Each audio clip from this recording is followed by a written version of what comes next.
Buonasera, ai titoli con le principali notizie. A Catania, calci e pugni a 2 vigili urbani che stavano multando un'auto in divieto di sosta. Botte anche al titolare del ristorante che filmava la scena. Ci minacciavano che ci avrebbero uccisi, dice. Si lamenta con i vicini di casa che fanno rumore e viene pestato con la sua stessa stampella. Arrestati padre e figlio nel quartiere di San Giorgio a Catania. Morti bianche, tunisino 60enne, ennesima vittima sul lavoro. La commissione d'inchiesta sulla sicurezza a Palermo denuncia i pochi controlli e la CGIL si mobilita per denunciare la carenza di ispettori. Una montagna di rifiuti raccolta in poche ore sull'autostrada a Messina. Il direttore del CAS Fazio dice basta con questa inciviltà. Farmaci con gli scarti del pesce, con Baitos, la Sicilia premiata nella competizione fra i migliori progetti regionali sull'economia circolare finanziati coi fondi europei. Calcio, domani al Massimino la sfida tra Catania e Altamura. Dopo la penalizzazione di un punto tra i rossazzurri c'è la voglia di recuperare subito.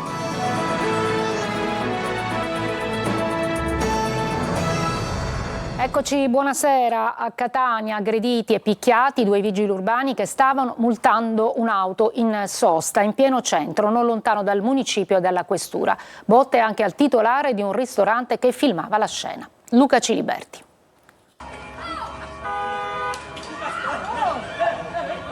Due vigili urbani aggrediti, il titolare di un ristorante picchiato e alcuni collaboratori del locale presi a calci e a pugni. E infine 2 arresti. Questo è il bilancio di una rissa avvenuta nel tardo pomeriggio di ieri in piazza Adamo, alle spalle della Basilica Collegiata di Catania, a pochi passi dalla questura e dal municipio. Questi i fatti. Il titolare del locale, trovando ostruito l'ingresso da un'auto parcheggiata in divieto di sosta, si è rivolto alla polizia municipale che è arrivata sul posto, ha verbalizzato l'infrazione. Vedendo la scena, i proprietari della vettura che gestiscono un autonoleggio nella piazza si sono avvicinati ai vigili aggredendoli e minacciandoli prima verbalmente. Vista la scena, il proprietario del ristorante ha deciso di filmare tutto con il suo telefonino. Da lì il putiferio, come mostrano queste immagini. Questi fratelli, specialmente uno, nel frattempo che li arrestavano, ha dichiarato che noi eravamo morti e che sarebbero, una volta usciti o non so dal carcere o da che cosa, sarebbero tornati con le pistole e ci avrebbero sparato e ci avrebbero ucciso a tutti. Inutili tentativi dei dipendenti del locale di allontanare l'aggressore che, accompagnato dal fratello, entrambi pregiudicati, prima ha sferrato 2 pugni alla vigilessa e poi ha colpito ripetutamente il titolare del ristorante con un pesante sgabello. L'uomo ha dovuto fare ricorso alle cure del pronto soccorso dell'ospedale Garibaldi, riportando una ferita con diversi punti di sutura alla testa e contusioni in tutto il corpo. I 2 vigili urbani se la sono cavata con 7 giorni di prognosi. I 2 aggressori, che sono anche i titolari del baretto della piazza, sono stati arrestati e saranno processati per direttissima. Durissima invece la condanna del sindaco Enrico Trantino, che esprime solidarietà agli agenti feriti, ribadendo che la violenza non resterà impunita perché a Catania non esistono zone franche. Sulla circonvallazione di Catania si continua a morire. L'ultima vittima, un giovane motociclista. Adelaide Barbagallo. Il terribile schianto nella notte appena trascorsa. Un nuovo incidente mortale si è verificato sulla circonvallazione di Catania. A perdere la vita Francesco Pulvirenti, un giovane di 26 anni originario di Misterbianco. Nonostante gli autovelox, i semafori intelligenti, in questo asse viario si continua a morire e si conferma molto pericoloso. Alta velocità, distrazione, la non osservanza delle regole del codice stradale, le principali cause. Sull'asfalto i segni di quest'ultimo incidente. Il giovane era in sella alla sua moto, una BMW, procedeva in direzione Misterbianco. All'altezza di via Vincenzo Giuffrida l'impatto con un'auto che procedeva nella stessa direzione. La dinamica esatta è da ricostruire. Gli agenti della squadra mobile di Catania sono stati i primi ad arrivare sul posto e hanno fatto di tutto per rianimare la vittima. Purtroppo tutto è stato vano, anche l'arrivo del personale del 118. Ma sono bastati pochi minuti di osservazione alla nostra troupe per registrare diverse pericolose imprudenze. Guardate cosa avviene in questo tratto della circonvallazione. I mezzi che sbucano da via dei Salesiani tagliano la strada a chi sta per girare sul viale Marco Polo, e tutto questo per evitare un piccolo tratto che li porterebbe alla rotatoria del viale Vittorio Veneto e procedere nella direzione desiderata. Questo semaforo viene spesso ignorato e c'è chi con moto o bici utilizza gli spartitraffico per attraversare. Al Policlinico di Catania resta intanto ricoverata in gravi condizioni Hanna, la ragazza irlandese investita pochi giorni fa in viale Andrea Doria. Nel quartiere di San Giorgio, restiamo a Catania, padre e figlio arrestati per tentato omicidio ai danni di un parente che li avrebbe richiamati per il rumore proveniente dalla loro abitazione. Desiree Ferlito. Li avrebbe richiamati per il troppo rumore proveniente dalla loro abitazione, esplodendo un colpo di carabina in aria. Sarebbe questo il movente che ha scatenato la reazione furiosa di padre e figlio a San Giorgio, culminata nel tentato omicidio di un vicino, con loro imparentato. Giovanni Battista Spampinato e il figlio Gioacchino, agli arresti domiciliari per altri reati, sono stati arrestati da agenti della squadra mobile di Catania. La vittima è arrivata all'ospedale San Marco di Catania in codice rosso, con diverse ferite al volto e agli arti. Per picchiarlo gli aggressori avrebbero utilizzato una stampella di alluminio utilizzata dall'uomo per deambulare. Nonostante la mancata collaborazione della vittima, che non ha fornito indicazioni utili per identificare i suoi aggressori e ricostruire il movente dell'accaduto, appena pochi riferimenti generici a un gruppo di giovani che l'avrebbero picchiato dinanzi casa, le indagini hanno permesso, mediante la testimonianza di altri familiari, di risalire alla dinamica dei fatti. Ancora un morto sul lavoro, ad Alcamo ha perso la vita un tunisino di 60 anni e la Sicilia è tra le regioni con il più alto numero di incidenti dovuti, secondo Chiara Gribaudo della Commissione Nazionale d'Inchiesta proprio sulla sicurezza sul lavoro, anche ai pochi controlli. Adelaide Barbagallo. L'ultimo incidente sul lavoro ad Alcamo, a perdere la vita un tunisino di 60 anni, Jamel Zenzemi, precipitato mentre stava sistemando un lucernario in un'abitazione. 2 le inchieste, una della Procura di Trapani e l'altra dell'Ispettorato del Lavoro. Si cerca di capire se l'operaio utilizzasse i dispositivi di sicurezza e se fosse in regola. Si allunga l'elenco dei morti sul lavoro. La Sicilia è tra le regioni con il più alto numero di vittime. A sottolinearlo Chiara Gribaudo, presidente della Commissione parlamentare nazionale sulla sicurezza del lavoro. Mi auguro che la Regione Sicilia investa di più sugli ispettorati e dunque su un nuovo personale. Purtroppo drammaticamente nella pubblica amministrazione, in questa regione in modo particolare, c'è un precariato molto diffuso nella pubblica amministrazione che intacca tutta la filiera, se volete, anche della sicurezza. Gribaudo è arrivata a Palermo per ricordare e incontrare i parenti dei 5 operai morti a Casteldaccia durante un'operazione di spurgo di un tratto della condotta fognaria. Crediamo che ci sia anche una questione di metodo e di attenzione che deve essere dato a chi rimane, e cioè i familiari delle vittime, a cui ci uniamo nella richiesta di una giustizia rapida. E la CGIL regionale si mobilita contro il governo della Sicilia, soprattutto sulle morti sul lavoro, ma non solo, anche sulla carenza d'acqua e il sistema sanitario. Sentiamo. La Sicilia deve superare tante criticità, dal sistema sanitario inadeguato ad una gestione dei rifiuti inefficiente e poi il problema dell'approvvigionamento idrico. La CGIL alza la voce e lo fa nel corso di una conferenza stampa a Palermo. Obiettivo l'apertura di una fase di mobilitazione per ottenere risposte dal governo regionale sui principali problemi aperti. Sul banco degli imputati, secondo il sindacato, c'è il governo presieduto da Renato Schifani, in particolare sul tema della sicurezza sul lavoro. Sono arrivati qualche decina di ispettori sulla base della convenzione che è stata fatta con l'Istituto Nazionale del Lavoro, ma non mi pare che abbiamo prodotto risultati significativi. Noi abbiamo bisogno di un reclutamento molto più profondo, abbiamo una carenza di circa 400 ispettori, ma questo si innesca nel processo più generale di un governo della regione che non mette il lavoro, la qualità del lavoro, la dignità del lavoro al centro delle proprie attenzioni. E poi altra grande criticità, l'acqua che non c'è e che rischia di diventare un problema ancora più acuto se non pioverà. Rivendichiamo è che oggi non bisogna soltanto accendere i riflettori appunto su questa criticità, ma abbiamo bisogno di risposte strutturali, e una risposta strutturale non passa con questi piccoli interventi, trivellazioni piuttosto che altre cose, quando il 53% dell'acqua si perde lungo tutta la rete infrastrutturale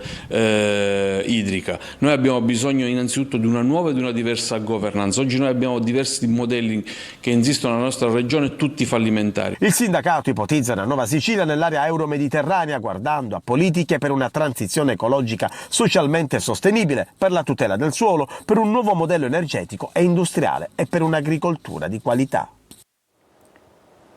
Una cinquantina di persone ha protestato con un nastro viola sulla bocca davanti alla nuova chiesa di Santa Lucia Enna, dove all'interno celebrava il vescovo di Piazza Armerina Rosario Gisana. La protesta è legata alla vicenda del sacerdote Giuseppe Rugolo, condannato lo scorso 5 marzo a 4 anni e mezzo per violenza sessuale aggravata su minori.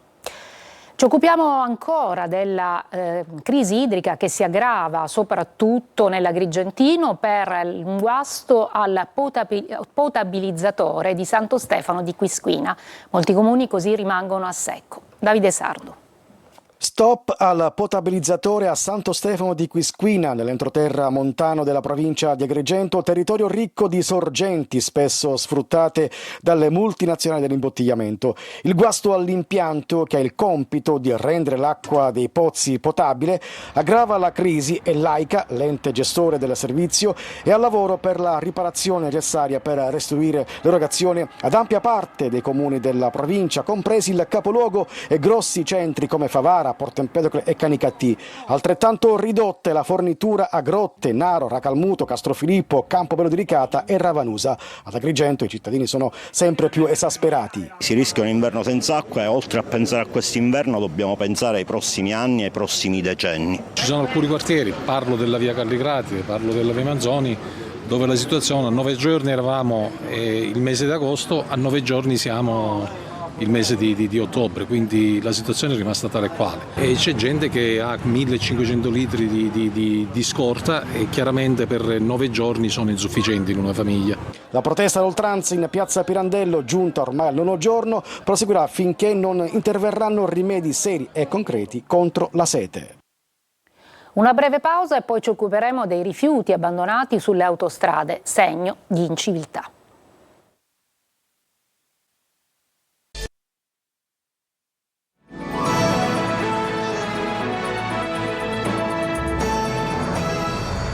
A Messina il Consorzio Autostrade Siciliane ha avviato una campagna di raccolta dei rifiuti lanciati sulle rampe d'accesso alla rete, oltre 300 kg di immondizia raccolta negli ultimi 2 giorni. Francesco Triolo.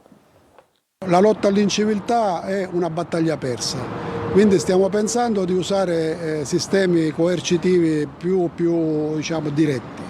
Tolleranza zero verso chi getta i sacchetti di spazzatura in autostrada, nelle rampe d'accesso della tangenziale a Messina o nelle aree di sosta lungo la A18 o la A20. Lo aveva preannunciato il direttore generale di Autostrade Siciliane Franco Fazio qualche settimana fa e lo ha fatto questa mattina. Sono stati circa 300 i chili di rifiuti raccolti dalle squadre della manutenzione del CAS che hanno setacciato le rampe d'accesso della tangenziale di Messina negli ultimi 2 giorni. Un problema di civiltà difficile da estirpare e quindi si è deciso di passare alla repressione. La soluzione è mettere le telecamere e cercare di colpire con la repressione chi evidentemente non è sensibile a questi temi. Una soluzione da adottare anche in tutte le aree di sosta delle autostrade, la Messina-Catania, la Messina-Palermo? Assolutamente, nelle aree di sosta è più semplice perché basta che c'è la ditta che va a raccogliere periodicamente i rifiuti, pure se è un lavoro abbastanza oneroso, però è più semplice. Qua il problema è che ci sono dei grossi rischi, ripeto, sia per gli operatori che devono fare il lavoro, ma soprattutto per l'utenza che si trova a traffico aperto questi lavori che comportano dei rischi altissimi.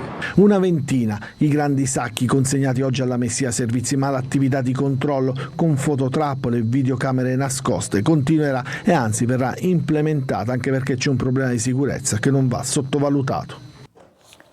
Farmaci dagli scarti del pesce. Con Baitos la Sicilia viene premiata nella competizione fra i migliori progetti regionali sull'economia circolare finanziati con fondi europei. Luca Ciliberti.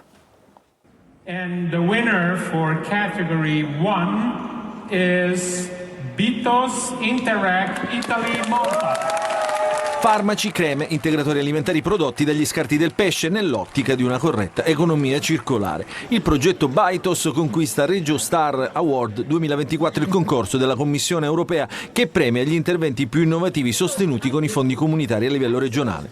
Unico progetto italiano ad essere arrivato tra i 25 finalisti di RegioStar, oltre 260 le candidature pervenute da tutta Europa. Baitos mira a produrre antibatterici, antimicrobici, antitumorali basati su molecole bioattive estratte dagli scarti del pesce, pesce, già di grande interesse per l'industria farmaceutica, nutraceutica e cosmetica. Risolvere questo tipo di problemi, che sono problemi non solo di gestione dei rifiuti, ma anche problemi ambientali, problemi occupazionali per la Sicilia e per Malta, secondo me è stata davvero la forza di questo progetto, in quanto questo tipo di problemi è un problema tipico di tutte le isole d'Europa. L'intervento, dal costo totale di 2,37 milioni di euro, è stato cofinanziato con 1,83 milioni di fondi dell'Unione Europea nell'ambito del programma Interreg Italia-Malta, di cui la regione siciliana è autorità di gestione. Secondo me ha vinto la squadra, noi eravamo 6 partner e ha vinto la motivazione di portare a casa dei risultati che non erano facili, di fare lavorare l'imprenditorialità, cioè il tessuto economico delle isole, Malta, Sicilia e anche le isole minori, assieme all'ente pubblico, a questi fondi della comunità europea, l'accademia, creare questa rete, questa network. E allora ora una breve pausa e poi un'ampia pagina dedicata al calcio in Serie C, domani Catania-Altamura.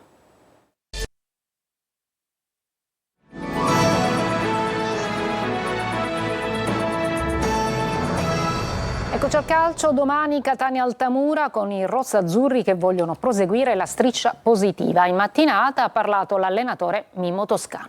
Francesco Triolo.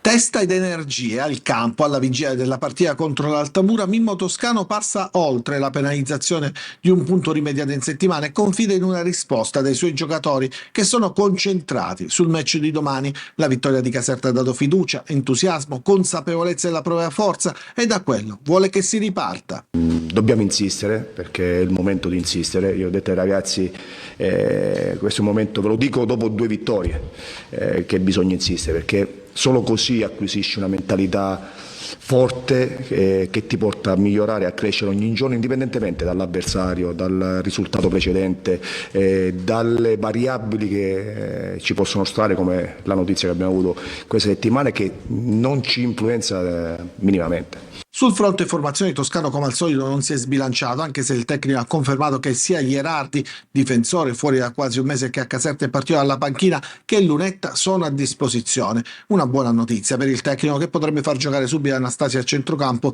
garantendosi maggiore spinta, così come nel secondo tempo contro la Casertana. Per il resto attenzione alta sull'Altamura. È un avversario che anche contro l'ultima partita contro il Monopoli ha dato filo da torcere, forse non meritava la sconfitta per quello che ha espresso. È una squadra che gioca da squadra, una squadra vivace, una squadra abbastanza giovane con energia. Però a prescindere dall'avversario noi è un momento che bisogna spingere sull'acceleratore, rimanere concentrato su noi stessi, sulla nostra prestazione.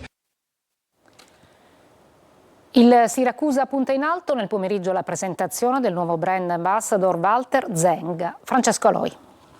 Il Siracusa Calcio sempre più forte, sul campo e anche fuori. Quest'anno c'è anche un club manager e brand ambassador, e lui, il grande Walter Zenga. Quando allenavo a Catania spesso al lunedì venivamo io e mia moglie in macchina, anche perché dopo la partita da allenatore sei veramente cotto e Siracusa era abbastanza vicina, una città veramente bella perché veramente respiri la storia e c'è poco da dire, è della verità. Il miglior portiere italiano del dopo Zoff, nell'Inter ma anche nella nazionale, ha sempre alzato una saracinesca. Alla soglia dei 40 anni ha appeso le scarpette al chiodo, ma rimanere lontano da questo mondo per lui è impossibile ed oggi vuole dare il massimo per quello che è diventato un po' anche il suo Siracusa, che quest'anno mira al ritorno in Serie C. Non andrò mai sopra a nessuno perché